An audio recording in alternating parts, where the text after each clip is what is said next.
సామాజిక సాధికార యాత్రకు ఇచ్చేసినటువంటి మన ప్రియతమ నాయకులు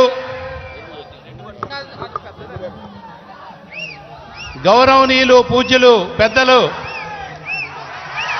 రాజ్యసభ సభ్యులు మాజీ మంత్రివర్యులు మోపిదేవి వెంకటరమణ గారికి, అలాగే మరో మంత్రివర్యులు పెద్దలు పూజ్యులు పెనిపే విశ్వరూప్ గారు, అలాగే మరో మంత్రివర్యులు మన రాజోల్ నియోజకవర్గ ముద్దుబిడ్డ చెల్లిపోయిన వేణుగోపాలకృష్ణ గారు, అలాగే ఎమ్మెల్సీ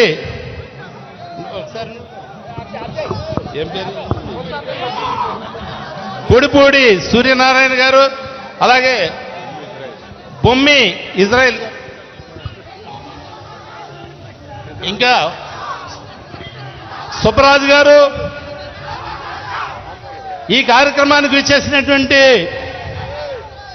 మండల శాఖ అధ్యక్షులు, గ్రామ శాఖ అధ్యక్షులు, సోషల్ మీడియా సోదరులు, అలాగే కన్వీనర్లు, గృహ సారథులు, అలాగే ఈ కార్యక్రమానికి ఇచ్చేసినటువంటి వైఎస్ఆర్సీపీ నాయకులు, కార్యకర్తలు అందరికీ కూడా హృదయపూర్వక నమస్కారం, మీడియా మిత్రులకు హృదయపూర్వక నమస్కారం తెలియజేస్తూ, అలాగే మహిళా అక్క చెల్లెమ్మలందరికీ కూడా చాలా అభిమానంతో ఇక్కడ విచ్చేసినటువంటి డోక్రా సభ్యులు, అలాగే వివోఏలు అక్కడ ఎదురు చూస్తూ ఉన్నారు. వివోఏలు మా గురించి ఎందుకు చెప్పట్లేదని చెప్పి వివోఏలు, అలాగే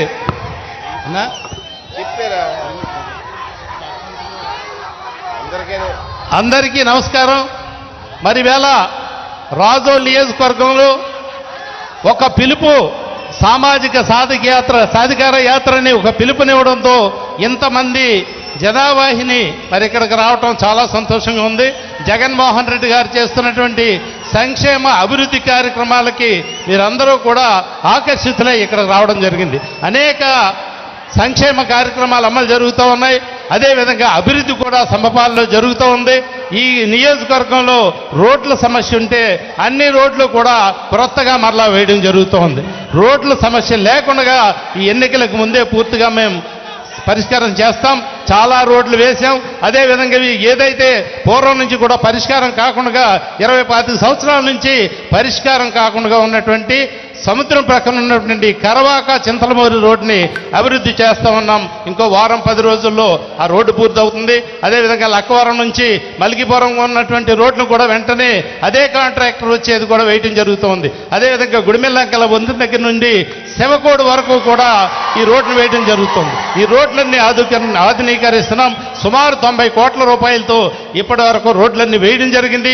ఇంకా సకినేటిపల్లి లుథరన్ చర్చ్ దగ్గర రోడ్డు కానీ ఇవన్నీ కూడా సుమారు 6 కోట్ల రూపాయల రోడ్లు ఉన్నాయి. అది ఇవాళే టెండర్కి ఆఖరి డేటు.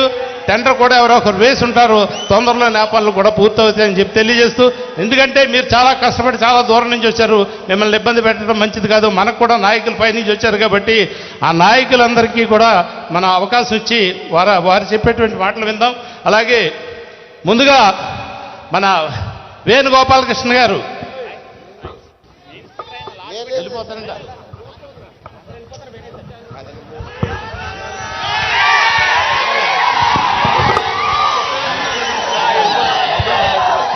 ఒకసారి కామ్గా రా, ఆగు కొడుగా, ఇంక సాయంత్రం కూడా ఒక్క నిమిషం ఆగు.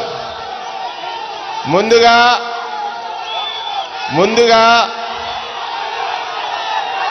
ఇద్దరి ప్రజాసేవకుల్ని అందించి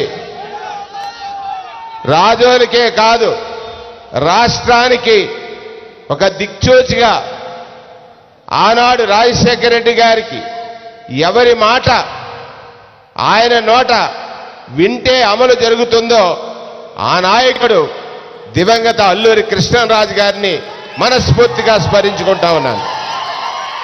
ఆ రోజు కృష్ణరాజు గారు వేసిన ఇద్దరం చెలిపోయిన శ్రీనివాస వేణుగోపాలకృష్ణ, రాపాక వరప్రసాద్ ఇద్దరు కూడా ఇదే స్కూల్లో పాకలో చదివాం, ప్రయోజకులకు అయ్యాం. కారణం ఏంటో తెలుసా? రాజోలు నియోజకవర్గ ప్రజానీకమని సందర్భంగా అందరికీ కూడా శిరస్సు వంచి నమస్కరిస్తా ఉన్నాను. మీరు వేశారు ఆ రోజు, నన్ను మొక్కను చేశాడు స్వర్గీయ జక్కంపూడి రామ్మోహన్ రావు గారు, చెట్టుగా మార్చాడు స్వర్గీయ రాజశేఖర రెడ్డి గారు, ఇవాళ ఫలాలిచ్చే వృక్షంగా మార్చాడు ఇవాళ జగన్మోహన్ రెడ్డి గారు. ఒక్కటి ఎప్పుడైనా ఊహించావా? రాజోల్ నియోజకవర్గంలో పుట్టిన ఒక బీసీ, అందులో చెట్లెక్కే కులంలో పుట్టిన బీసీ శెట్టి బలిజ ఈ రాష్ట్రానికి మంత్రి అవుతాడని ఈ నియోజకవర్గ ప్రజలెవరూ ఊహించలేదు.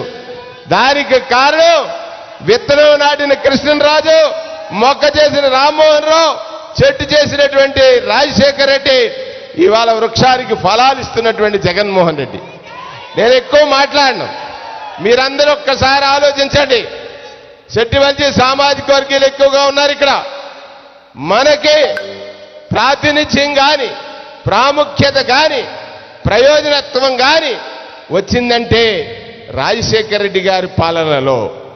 ఇవాళ నేను పేపర్ చదివా, ఐఎన్టీఆర్ మంత్రిని కదా, బీసీలను దగా చేశాడంట జగన్మోహన్ రెడ్డి.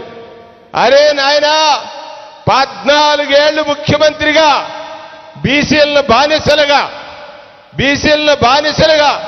బీసీలను యాచకులుగా, బీసీలని వంచినటువంటి వ్యక్తి చంద్రబాబు నాయుడు. అతను నమ్మింది ఎవరిని? ఈనాడు పత్రికని నమ్మింది ఎవరిని? రామోజీరావు గారిని. ఈ నమ్మింది ఎవరిని? రాధాకృష్ణని. నమ్మింది ఎవరిని? TV5ని. ఈ మధ్యలో 2 పీకేలు నమ్మాడు, మధ్య లోకేష్ నెట్టాడు. 2 పీకేల మధ్యన లోకేష్ పాకుతూ, 2 పీకేల మధ్యన లోకేష్ పాగడం నేర్చుకుంటున్నాడు. నడవలేని లోకేష్ పాగడానికి మొదలుపెట్టాడు. ఇవాళ గమనించండి, ఇది సామాజిక సాధికార యాత్ర. అన్న రాజ్యసభలో ఉన్నాడు.